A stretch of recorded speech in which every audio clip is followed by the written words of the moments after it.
ایک مرتبہ سلیمان علیہ السلام نے تمام پرندوں کو حکم دیا کہ میرے دربار میں ایک ایک کر کے آؤ اور اپنے کمالات بیان کرو۔ اللہ کے نبی سلیمان علیہ السلام کے حکم پر تمام پرندے یکے بعد دیگرے آپ کی بارگاہ میں حاضر ہوئے اور اپنے کمالات بیان کرنے لگے۔ جب ہدہد کی باری آئی تو ہدہد نے کہا، حضور، اللہ تبارک تعالیٰ نے مجھے وہ صلاحیت اور وہ کمال عطا کیا ہے کہ میں ہوا میں کتنی اونچائی پر پرواز کیوں نہ کر جاؤں، زمین پر نیچے جہاں کہیں بھی پانی موجود ہوتا ہے مجھے بآسانی وہ پانی نظر آ جاتا ہے، اور کمال یہ ہے کہ میں صرف پانی کو دیکھتا نہیں بلکہ وہیں رہ کر میں اس کا ذائقہ بھی بتا سکتا ہوں کہ یہ پانی میٹھا ہے، کڑوا ہے کہ کھاری ہے۔ حضور، آپ تخت پر سوار ہو کر ہوا میں پرواز کرتے ہیں، میں آپ کی بارگاہ میں التجا کرتا ہوں اپنے اس قافلے میں آپ مجھے بھی شامل کر لیں تاکہ آپ کے ساتھ رہ کر میں آپ کو یہ بتا سکوں کہ زمین کے کس حصے پر میٹھا پانی موجود ہے۔ جب ہدہد نے اپنا کمال بیان کیا اور اپنی یہ عرضی پیش کی، اللہ کے نبی سلیمان علیہ السلام نے اس کی عرضی کو قبول کر لیا اور آپ نے فرمایا، ہدہد، آج سے ہم تمہیں اپنے قافلے میں ہمارے ساتھ رہنے کی اجازت دیتے ہیں۔ وہیں دربار میں کوا بھی موجود تھا۔ جب اس نے ہدہد کے اس کمال کے بارے میں سنا اور ساتھ ہی یہ بھی دیکھا کہ اللہ کے نبی سلیمان علیہ السلام نے ہدہد کو اپنے قافلے میں شریک کر لیا تو وہ جل بھن گیا اور فوراً کہنے لگا، اے اللہ کے نبی، میں بھی کچھ آپ کی بارگاہ میں عرض کرنا چاہتا ہوں۔ سلیمان علیہ السلام نے فرمایا کہ بتاؤ کوے، تم کیا کہنا چاہتے ہو؟ کوے نے کہا، حضور، یہ ہدہد سراسر جھوٹ بول رہا ہے، اس کے اندر ایسا کوئی کمال موجود نہیں ہے۔ کوے کی بات کو سن کر سلیمان علیہ السلام نے فرمایا، اے کوے، تو اتنا بڑا دعویٰ کیسے کر سکتا ہے؟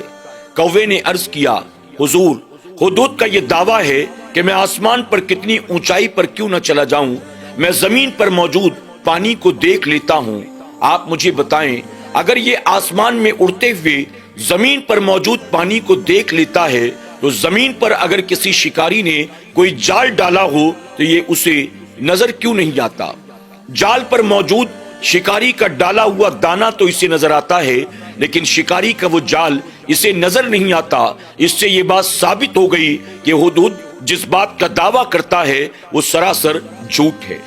سلیمان علیہ السلام نے ہدہد سے مخاطب ہو کر کہا، ہدہد، کوے نے جو تمہارے بارے میں کہا اس کے بارے میں تم کیا کہنا چاہتے ہو؟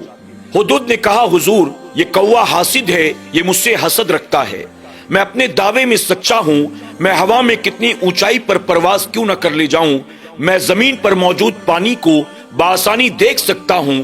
اگر آپ چاہیں تو آپ میرا امتحان لے سکتے ہیں، اگر میں اپنے دعوے میں جھوٹا نکلوں تو آپ میری گردن کو تن سے جدا کر دینا۔ سلیمان علیہ السلام نے فرمایا، اے ہدہد، جلد بازی نہ کر، اچھی طرح سے سوچ لے۔ ہدہد نے کہا، اے اللہ کے نبی، میں اپنے دعوے میں سچا ہوں، میں آسمان پر کتنی اونچائی پر کیوں نہ چلا جاؤں، میں زمین پر موجود پانی کو بآسانی دیکھ سکتا ہوں، لیکن یہ بات اور ہے، جب تقدیر الہی کا پردہ میری نگاہوں پر پڑ جاتا ہے تو مجھے شکاری کے جال پر پڑا دانا تو نظر آتا ہے لیکن شکاری کا جال نظر نہیں آتا۔ کمبخت کوے نے میرے کمال پر تو اعتراض کیا، لیکن اس نے یہ نہ سوچا کہ تقدیر الہی کے سامنے انسان کی کوئی تدبیر نہیں چلتی ہے۔ ناظرین اکرام، آج ہدہد اور اللہ کے نبی سلیمان علیہ السلام کے اس واقعے سے ہم نے کیا سیکھا؟ واقعی اللہ رب العزت نے ایک انسان کی تقدیر میں جو لکھا ہو، انسان لاکھ جتن کر لے لیکن اپنی تقدیر کے خلاف کوئی کام نہیں کر سکتا۔ ہمیں اور آپ کو چاہیے اللہ کی بارگاہ میں ہم دعا کریں، اللہ کا شکر ادا کریں۔ اللہ رب العزت نے ہمیں اور آپ کو جو نعمتیں عطا کی ہیں، ہمیں چاہیے کہ ہم ان نعمتوں پر اپنے رب کا شکر بھی ادا کریں، اس کا ذکر بھی کرتے رہیں۔ اللہ ہمیں اور آپ کو ان باتوں پر عمل کی توفیق عطا کرے، آمین یا رب العالمین۔